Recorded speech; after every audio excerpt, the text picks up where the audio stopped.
नमस्कार, news plus देख रहे हैं आप। मैं हुआ आपके साथ में अविरल। रुक करते हैं अब तक की बड़ी खबरों की ओर।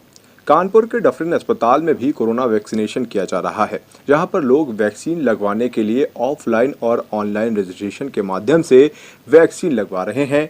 सुबह से ही लोग यहां पर वैक्सीन लगवाने के लिए लाइन में लग जाते हैं, लेकिन फिर भी उन्हें टाइम पे वैक्सीन नहीं लग पाती है और लोगों को वैक्सीन खत्म हो जाने के कारण घर वापस लौटना पड़ता है। तो वहीं अस्पताल प्रशासन का इस पर कहना है कि यहाँ पर 200 वैक्सीन ही प्राप्त होती है और प्रोग्राम के अनुसार ही लोगों को वैक्सीन लगाई जा रही है। देखिए हमारी एक खास रिपोर्ट।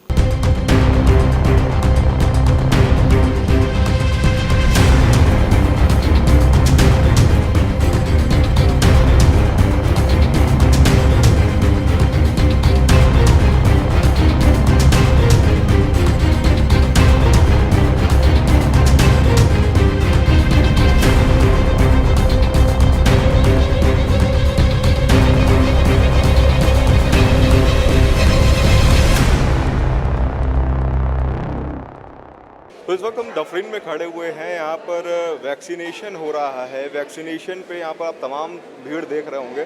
कोविड के नियमों की तो धज्जियाँ उड़ी हुई हैं, लेकिन यहाँ पर लोगों का दर्द ये है कि यहाँ पर ये सुबह से बैठे हुए हैं और वैक्सीन टाइम पर नहीं लग रही है। ऑनलाइन वालों को पहले लगाई जा रही है, लेकिन जिनका कार्ड है, सेकेंड डोज लगनी है, उनको वैक्सीनेशन टाइम पे नहीं लगाई जा रही है। और ऐसा भी कहा जा रहा है कि यहाँ पर वैक्सीन जो है वो 11 बजे के लमसम आई थी। तो कहीं ना कहीं क्राइसिस जो है देखने को मिल रहा है। यहाँ पर हमारे साथ में मौजूद, कितने बजे आए थे आप?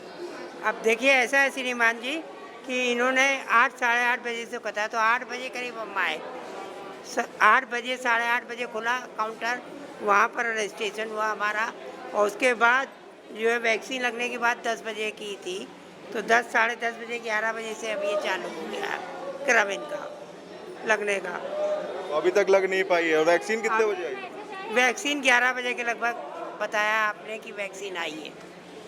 तो ये सुबह 8:30 बजे के आए हुए लोग हैं यहाँ पर। इनको 6 बजे से हैं सुबह लोग। क्या कहना? हम लोग 8 बजे आए थे, यहाँ गेट बंद था, बाहर खड़े रहे। बहुत देर बाद जब गेट खुला है तब अंदर आए। रजिस्ट्रेशन हुआ, सेकेंड डोज लगनी है? Second dose. हम लोग नंबर में लगे थे, ये समझो कि पहला दूसरा। और जब हमको पर्ची मिली तो हमें 48वीं पर्ची मिली। 20-22 तो अंदर पहले खा गए। आप कितने बजे आए थे? हम आ गए थे 6:45 बजे। काउंटर पे पहले ही हाँ, से सुबह। बुकिंग हो चुकी और थी। वो पहले अंदर सब बुकिंग हो ही रही है। 30 नंबर तक पहले ही से बुक हो गया। गड़बड़ कर रहे हैं। मैसेज आ गया, SMS आ गया, विंडो के अंदर ही से पहले बुक कर लिया। दूसरा डोज मिलने को दिखाने पर भी कहीं कोई सुन नहीं रहा। 3 रोज से हम लोग अप डाउन कर रहे हैं। हम खुद 3 दिन से वैक्सीन ही नहीं लगी आप? नहीं, आज रहे यहाँ से वहाँ, वहाँ से वहाँ, वहाँ से वहाँ, वहाँ से वहाँ, फिर आज कैसे कैसे आके अब मालूम हो गया कि वहाँ लगना है। कोई सही बात नहीं बता। क्या कहना है आपका? क्या कहना है? राम सहाय आर्क नाम से एक डोज लग चुकी है। दूसरी डोज की यहाँ 7 तारीख रहा है। 7 तारीख से 8-9 हो रही है। 9 हो रही है। अभी तक का लगभग नंबर नहीं आया। कितना नंबर मिला? कितने बजे आए? 22 सुबह आ रहा है 7 बजे। घूसखोरी कौन कर रहा है यहाँ पे? क्या हो रहा है? वो पर्ची अंदर से दे देता है। अब 22 नंबर पहला नंबर लगा रहा, 22 नंबर हमका पर्ची मिली। तो ये दर्द है। मास्क लगा के रखिए। लेकिन दादा, कहीं ना कहीं आप देख रहे हैं यहाँ पर जो लोग हैं, वो उनका यही कहना है कि यहाँ पर अंदर ही अंदर पर्चियाँ जो है बन जाती हैं। रजिस्ट्रेशन होने के बाद में लोगों को दौड़ाया जाता है। कभी कहीं यहाँ से बाहर भेज दिया जाता है, कहीं बाहर से उधर भेज दिया जाता है। तो लोगों को सही गाइडेंस जो है यहाँ पर डफरिन में जो वैक्सीनेशन सेंटर बनाया गया है वहाँ पर नहीं मिल रही है। ये लोग यहाँ पर जो वैक्सीनेशन करवाने आए हैं, उनका साफ तौर पर यही कहना है। 200 वैक्सीन आ रही है। 100 वो अंडर 45 और 100 जो है अब 45। तो दोनों में 25 और 75 का रेशियो है, ऑनलाइन एंड वॉक इन का। मैम, यहाँ पर लोगों से जो हमने बातचीत करी तो उनका कहना था कि 8 बजे बुला लिया जाता है, ताला बंद रहता है, और वैक्सीन सेंटर पर 11 बजे आती है। और आती भी है तो नंबर हमें 48, या हम 7 बजे आने के बाद भी 48 नंबर मिलता है। तो इसके ऊपर क्या कहना चाहेंगे? नहीं, इसमें यही है कि वैक्सीन टोकन करीब 9 बजे से मिलना शुरू हो जाते हैं। वैक्सीन 10 बजे तक KPM हॉस्पिटल से आती है। उसके बाद वैक्सीनेशन का कार्य शुरू होता है, क्योंकि बहुत लिमिटेड ही वैक्सीन आ रही है। और फर्स्ट डोज़ वालों, सेकेंड डोज़ वाले काफ़ी इकट्ठे हो जाते हैं, तो सबको नहीं मिल पा रहा है। उनको ये भी कहा जा रहा है कि ऑनलाइन वालों को प्राथमिकता दी जा रही है, लेकिन जो सेकंड डोज के लिए आते हैं उनको बाद में लाइन पर खड़ा कर नहीं, दिया जाए। ऑनलाइन वाले में कोई दिक्कत नहीं है, जो लेके आ रहे हैं उनको लग रहा है, लेकिन जो वॉक इन आ रहे हैं तो उसमें कई बार ज़्यादा आ रहे हैं। हमारे पास वैक्सीन जितनी जिस स्लॉट में है उतनी ही दे पाते हैं, इसलिए कई बार पब्लिक को परेशानी हो। वहाँ पर जो लोग मौजूद हैं वो उनका ये भी कहना है कि अधिकारी जो ऊपर बैठे हुए हैं वो हमको भटका रहे हैं, कहीं ना कहीं वैक्सीन बोलते हैं हाँ नहीं लगेगी, अब 3 दिन बाद आई है, 2 दिन नहीं बाद आई नहीं, है। ऐसा नहीं है। जैसा प्रोग्राम होता है उसके हिसाब से ही वैक्सीन लगती है। जैसे कि अगर ऑनलाइन रजिस्ट्रेशन पे जितनी है उतनी ऑनलाइन में लगेगी, जितनी वॉक इन में है उतनी वॉक इन में लगेगी, और जो प्रोग्राम डेली का डेली आता है उसी के अकॉर्डिंग हम लोग कर रहे हैं। इन लोगों का ये कहना है कि एक आरोप भी है और एक दर्द भी है कि सुबह से ही ये लोग बैठे हुए हैं, और कुछ लोग यहाँ पर ऐसे भी हैं जिनका ये भी कहना है कि 2 दिन से लगातार चक्कर लगा रहे हैं। तो कहना ये है कि अंदर ही अंदर कहीं ना कहीं पर्चियाँ बन जाती हैं, और जो सुबह 7:30 बजे आते हैं उनको 48वां नंबर मिलता है, जो इन कतारों में आकर के बैठ जाते हैं, और कहीं ना कहीं उससे कोविड गाइडलाइनों की जो उल्लंघन है वो यहाँ पर आप साफ देख सकते हैं वो हो रहा है। ना सोशल डिस्टेंसिंग है, ना किसी भी तरीके का लोगों ने यहाँ पर प्रिकॉशन ले रखा है। तो इस पर बहुत बड़ा सवाल यहाँ की कार्य प्रणाली और यहाँ की योजनाओं पर खड़ा होता है, जो यहाँ के लोगों ने बताया है हमें।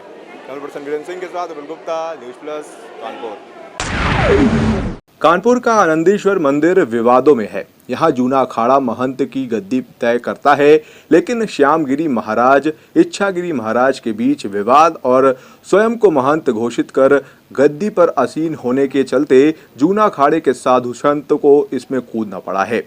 तो वहीं आज मंदिर के पुजारी रामदास पुलिस कमिश्नर के कार्यालय पहुंचे और उन्होंने जूना अखाड़े के द्वारा 3 पुजारियों के खिलाफ दर्ज हुई एफआईआर को गलत बताते हुए सीधा प्रदेश के उप मुख्यमंत्री केशव प्रसाद मौर्य पर निशाना साधते हुए कहा कि उन्हीं के निर्देश पर पुलिस प्रशासन जूना अखाड़े को मंदिर परिषद में कब्जा करवाना देना चाहता है। जो हमारे 3 बंधुओं के और हमारे पुजारियों के खिलाफ इन्होंने फर्जी एफआईआर दर्ज कराई है, उसके विषय में और अपने परिवार की जो भी हमारे पास डॉक्यूमेंट हैं उनकी सबकी जानकारी देने के विषय में हम उनसे मिलने के लिए आए थे। और ये न्याय मांगा है कि अगर उनके पास कोई भी कागजात हैं तो उनको हमारे सामने पेश करें, और हमारे पास जो उनको ले। अगर कहीं भी अखाड़े का यहाँ कोई कब्जा नहीं है, कुछ नहीं है। ये षड्यंत्र बना के अखाड़ा मंदिर पर कब्जा करना चाहता है। श्रीमान जी से निवेदन है कि हम लोगों की सहायता करें, इन लोगों को यहाँ से हटाएं। अखाड़े को श्यामगिरी जी ने ही बुलाया था। आया कि आप चिंता न करें, मैं विधिवत जाँच कराऊँगा। और उनको हमने ये भी बता दिया, ये आप लोगों के सर पर तलवार लटकी हुई है, क्योंकि केशव प्रसाद मौर्य का फ़ोन है ना, खुले दहाड़े है, प्रशासन के पास में उनका फ़ोन है कि जाइए आप मंदिर पर कब्जा कराइए। मेरा भी मतलब प्रतिनिधि मंदिर गया था, उनको धमकाया और कहा कि तुम लोग यहाँ से भाग जाइए, और नहीं तो उठा के मैं तुमको जेल भेज दूंगा। फिलहाल के लिए आज इतना ही। देखते रहिए न्यूज़ प्लस, वीडियो को शेयर करिए, चैनल को सब्सक्राइब करिए और बने रहिए हमारे साथ में। नमस्कार। भगवान भक्तों के लिए क्या कुछ नहीं करते, ऐसा ही एक उदाहरण है जगन्नाथ जी और उनके परम भक्त और परम मित्र माधव दास का। माधव दास के लिए दुनिया को रोगों से दूर रखने वाले भगवान जगन्नाथ भी खुद बीमार पड़ जाते हैं। कहा जाता है कि उड़ीसा के जगन्नाथपुरी में भगवान जगन्नाथ जी के एक परम भक्त माधव दास थे, जो कि अकेले रहा करते थे, भिक्षु जीवन यापन करते थे और सारे काम स्वयं किया करते थे। वह जगन्नाथ जी को मित्र मानकर रोज उनसे मिलने जाया करते थे। प्रभु और माधव दास एक साथ मिलकर लीलाएं किया करते थे। एक दिन माधव दास अचानक से बीमार हो गए। क्योंकि माधव दास अपना काम स्वयं करते थे तो उन्होंने किसी की भी मदद लेने से मना कर दिया। उनका कहना था कि प्रभु स्वयं उनकी रक्षा करेंगे। माधव की तबीयत असाध्य होने लगी और सेवक के रूप में स्वयं जगन्नाथ जी माधव दास के पास पहुंच गए। होश में आने पर माधव दास को जगन्नाथ जी को पहचानने में वक्त नहीं लगा। एक दिन माधव दास ने उनसे पूछा कि प्रभु आप तो त्रिलोक के स्वामी हैं, आप चाहते तो मुझे पल भर में स्वस्थ कर सकते थे, फिर भी आप मेरी सेवा कर रहे हैं। जगन्नाथ जी ने कहा कि मुझसे भक्तों का कष्ट सहा नहीं जाता, तो मैं तुम्हारी सेवा करने को आ गया, और अपने प्रारब्ध का फल तो भोगना ही होता है। अगर उसको नहीं भोगा तो उसके लिए अगला जन्म लेना होता है। मैं नहीं चाहता कि तुम्हें जरा से भोग के लिए दोबारा जन्म लेना पड़े। अब तुम्हारे प्रारब्ध में 15 दिन का रोग बचा है, जिसे तुम मुझे दे दो। तब से आज तक हर वर्ष भगवान जगन्नाथ प्रभु 15 दिनों के लिए बीमार पड़ जाते हैं। इन 15 दिनों तक प्रभु को काढ़ा का भोग लगाया जाता है। काढ़ा आयुर्वेदिक होता है, जिसका भोग उन्हें लगाया जाता है। जगन्नाथ मंदिर में भगवान की बीमारी की जांच करने के लिए हर दिन वैद्य भी आते हैं। वर्ष में एक बार जगन्नाथ जी को स्नान कराया जाता है, जिसे हम स्नान यात्रा के नाम से जानते हैं। उसके बाद जगन्नाथ जी 15 दिनों के लिए बीमार पड़ जाते हैं। इस अवधि को अनासारा के रूप में जाना जाता है। 15 दिनों के लिए मंदिर के कपाट बंद कर दिए जाते हैं और उन्हें जल ठीक करने के लिए काढ़ा का भोग लगाया जाता है। बीमारी के दौरान जगन्नाथ जी को फलों के रस, दलिया, औषधियों का भोग लगता है। वो बीमारी से उठने के बाद भाई बलदाऊ और बहन सुभद्रा के साथ रथ पर सवार होकर यात्रा के लिए निकलते हैं। यह यात्रा आषाढ़ मास की शुक्ल पक्ष की द्वितीया को निकाली जाती है। फिलहाल के लिए आज इतना ही। देखते रहिए न्यूज प्लस। वीडियो को शेयर करिए, चैनल को सब्सक्राइब करिए और बने रहिए हमारे साथ में। नमस्कार। ताजा तरीन खबरों को जानने के लिए देखते रहिए news plus. News plus 24/7 channel को सब्सक्राइब करें। अपडेट के लिए बेल आइकन को दबाएं।